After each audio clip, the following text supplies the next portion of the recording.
ಕರ್ನಾಟಕದ ಕುಲಪುರೋಹಿತ ಎಂದು ಯಾರನ್ನು ಕರೆಯುತ್ತಾರೆ?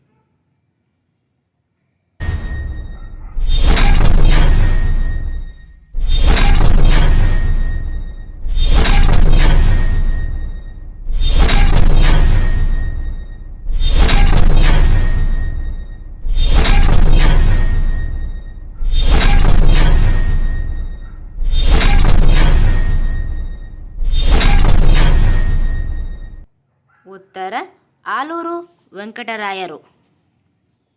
ಅಚ್ಚಗನ್ನಡದ ಕವಿ ಎಂದು ಹೆಸರಾದವರು ಯಾರು?